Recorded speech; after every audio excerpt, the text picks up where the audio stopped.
নমস্কার বন্ধুরা, শিপ্রা সিম্পল ব্লগে আরও একটি নতুন ভিডিওতে আপনাদের সকলকে অনেক অনেক স্বাগত জানাই। আজকের ভিডিওতে থাকছে 16 সোমবারের ব্রত কিভাবে পালন করা উচিত এবং 16 সোমবারের ব্রতের নিয়মগুলি। দেবাদিদেব মহাদেবের অপর নাম হলো আশুতোষ, অর্থাৎ অতি অল্পতেই তুষ্ট হন তিনি। তাই তার পুজোয় আড়ম্বরের কোনো প্রয়োজন হয় না, ভক্তিই যথেষ্ট। আপনার যে কোনো মনস্কামনা পূরণের জন্য 16 সোমবারের ব্রত পালন করলে অনিবার্য ফল আপনি লাভ করবেন। পুরাণ মতে মাতা পার্বতীও এই 16 সোমবারের ব্রত পালন করেছিলেন। যে কোনো মাসের সোমবার থেকেই এই ব্রত পালন করা যায়, কিন্তু সর্বাধিক ফল লাভ করার জন্য আপনাকে এই ব্রত শ্রাবণ মাস থেকেই শুরু করতে হবে, কারণ শ্রাবণ মাস হলো শিবের মাস। আর এই মাসে শিবের আরাধনা করলে সকল মনস্কামনা পূর্ণ হয় এবং অধিক ফল প্রাপ্তি হয়। ব্রতের নিয়ম: যে সোমবার থেকে আপনি 16 সোমবারের ব্রত শুরু করবেন তার আগের দিন অর্থাৎ রবিবার আপনাকে নিরামিষ আহার গ্রহণ করতে হবে। পোড়া জিনিস খাবেন না এবং অন্ন জাতীয় খাবার একবেলায় গ্রহণ করবেন। ব্রতের দিন অর্থাৎ সোমবার সারাদিন উপোস থাকার পর বাবার চরণামৃত প্রসাদ গ্রহণ করবেন এবং তারপর ফলমূল, মিষ্টি, দুধ, সাবু এই জাতীয় খাবার গ্রহণ করবেন। এই 16 সোমবারের ব্রত প্রায় টানা 4 মাস করতে হবে। এক্ষেত্রে মহিলাদের বাধা পড়ে যেতে পারে, সেক্ষেত্রে আপনি উপবাস রেখে অন্য কাউকে দিয়ে পুজো করাতে পারেন। আপনি নিজে পুজোর কোনো জিনিস স্পর্শ করবেন না। যদি তা সম্ভব না হয় তাহলে যতগুলি সোমবার বাদ পড়বে ততগুলি সোমবার অতিরিক্ত পালন করতে হবে আপনাকে। যে সোমবারগুলি পালন করতে পারবেন না সেই সোমবারগুলিতে উপবাস না থাকলেও চলবে, কিন্তু অন্ন জাতীয় খাবার গ্রহণ করবেন না। প্রত্যেক সোমবারে আপনাকে এই নিয়মে এবং একই সময়ে এই পুজো করতে হবে।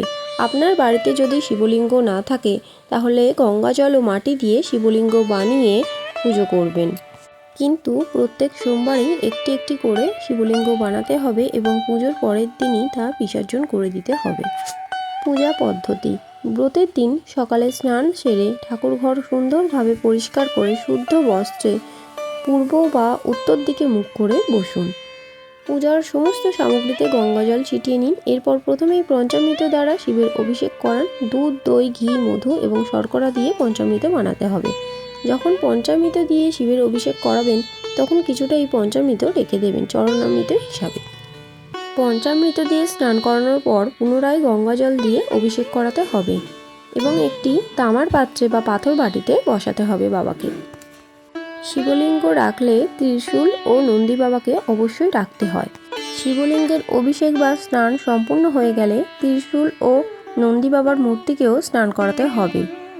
এবার শ্বেত চন্দন দিয়ে শিবলিঙ্গে ত্রিকোণ আঁকবেন। ত্রিকোণ অর্থাৎ মহাদেবের ললাটে যে 3টি সাদা চিহ্ন দেখতে পাওয়া যায়।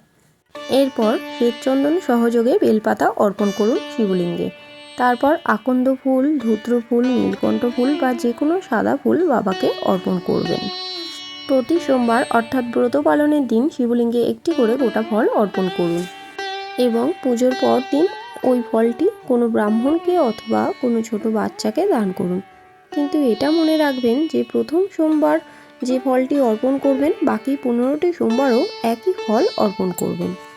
অর্থবৃদ্ধির জন্য অখণ্ড আতপ চাল শিবলিঙ্গে অর্পণ করুন। সন্তান প্রাপ্তির জন্য অবিভক্ত কয়েকটা গমের দানা শিবলিঙ্গে অর্পণ করুন।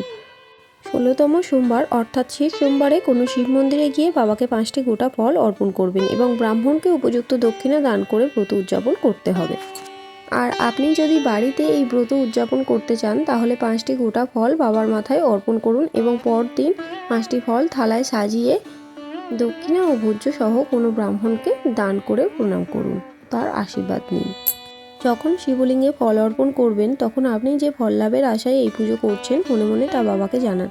কারোর মঙ্গলের জন্য যদি এই ব্রত পালন করেন তাহলে তার নাম ও গোত্র বলে বাবার মাথায় জল ঢালবেন এবং সম্ভব হলে সেই ব্যক্তিকে বাবার চরণামৃত দেবেন। এছাড়াও তার মঙ্গল কামনার জন্য ঘিয়ের প্রদীপ বা মোমবাতি বাবার সামনে জ্বালাবেন প্রতি সোমবার।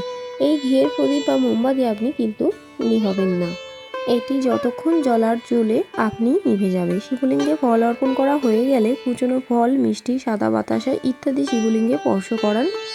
এরপর ধূপ দীপ জ্বালিয়ে আরতি করুন। এরপর রুদ্রাক্ষের মালা হাতে নিয়ে হাতের করগুণে 108 বার ওম নমঃ শিবায় মন্ত্র জপ করতে হবে। শারীরিক সুস্থতা ও দীর্ঘায়ুর জন্য শিবলিঙ্গের সামনে বসে যদি 108 বার মহামৃত্যুঞ্জয় মন্ত্র জপ করা যায় তাহলে সেটি ভীষণ ফলদায়ী হয়। তাহলে বন্ধুরা আজকের ভিডিও এই পর্যন্তই রইল। আশা করছি ভিডিওটি ভালো লেগেছে। ভিডিওটি ভালো লাগলে লাইক কমেন্ট ও শেয়ার করবেন। চ্যানেলটি সাবস্ক্রাইব করে আমার পাশে থাকবেন। আর যারা এতদিন চ্যানেলটি সাবস্ক্রাইব করে আমার পাশে আছেন তাদের অসংখ্য ধন্যবাদ।